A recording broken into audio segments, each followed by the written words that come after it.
Now, how old exactly were you when you first started doing this? And I'm not talking about like when you first started when you were in there already. You get what I'm saying? Like I'm talking about professionally or yes, in the eye of the viewers, because like the viewer knew who you were already. When your name was already established amongst the people.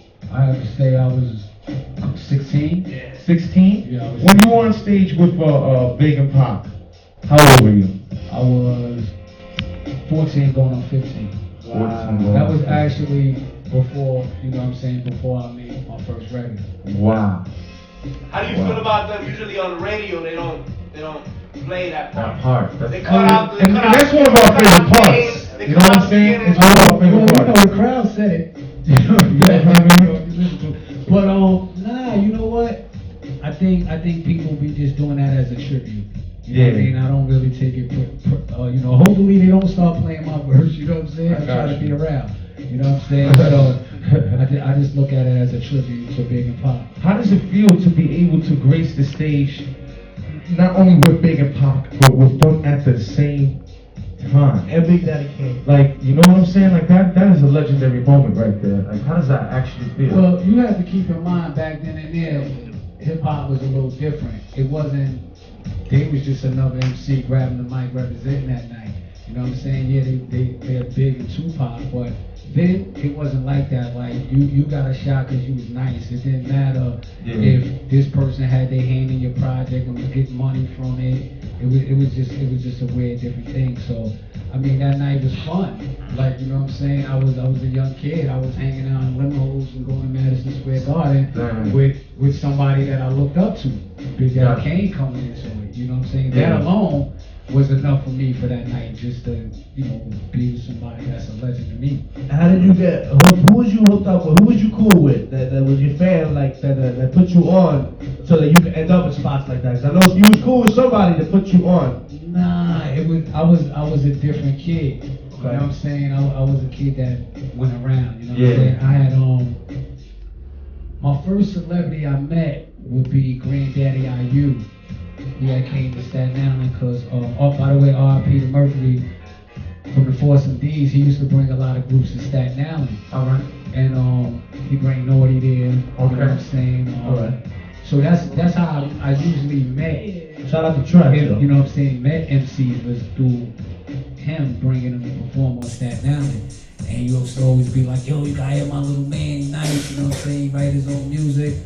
And that's how I met them. But I actually met Kane. I was staying in the Bronx at the time, and I met him at the Fever nightclub. All right. And he had sent Positive K up to me. It was crazy because I knew who Positive K was. So he walks up on me like, yo, Kane want to meet you. I'm like, who? He's like, Kane want to meet you. You didn't think it was that Kane, right? Yeah, so I goes into the back VIP, and he did. Wow. So he was just like, yo, let me ask you, you rap? And I'm like, yeah. He was like, I was about to say, if you didn't rap, you was gonna rap, you know what I'm saying? Because I see, you know what I mean? And at that moment, you know, I was with RZA that night.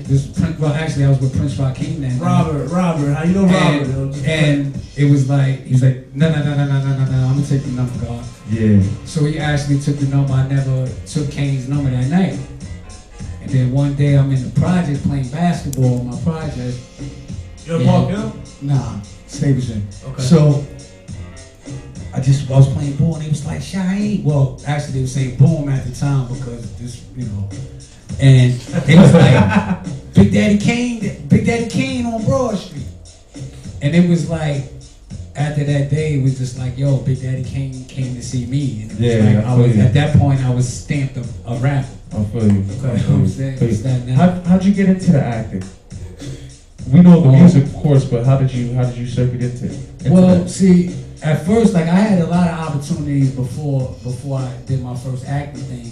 But you got to remember, at this time, for someone to take a role in a movie, you was a sellout, like bad, like you couldn't grab the mic with Big and Pop after you doing a movie. But you know it was a good idea, probably. No, not even at that time.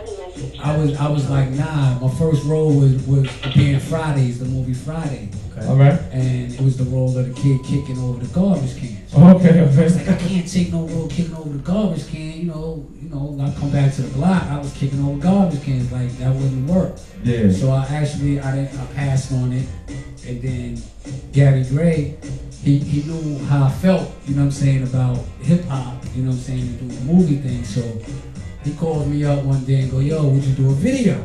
So I'm like, what video? He's like, TLC. And I'm like, word? I'm like, I bet. You know what I'm saying? Yeah. And I did that, and then it was just like calls started coming in for movie parts.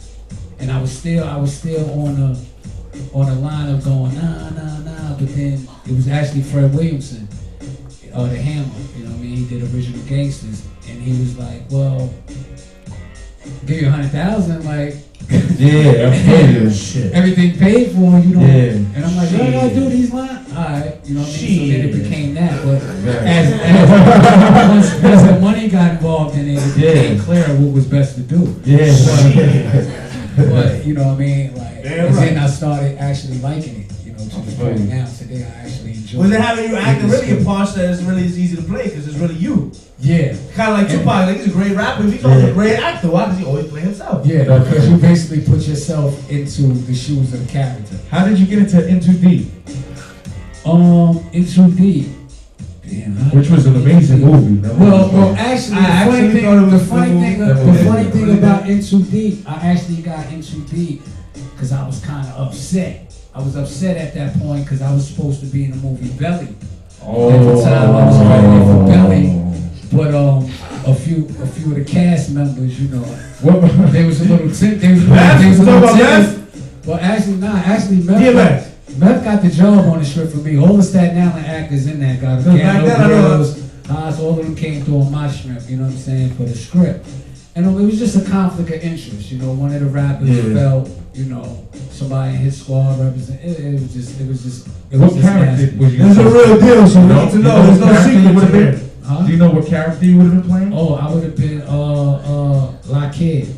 Okay. Actually, I think Hussein Spit played that part. We actually shot the kid with X and Yeah, cool character. And it was It's not a bad part. So they disputed it. Well, it's not the way. It's the way they disputed it that I was a little upset with. You know what I'm saying? I didn't get the proper courtesy call Over somebody's head. and it was just like when that happened, I felt like the rest of the squad that got the job was supposed to pull back, and when they ain't pulled back from their check, it was just a little reminder that I put in my black book.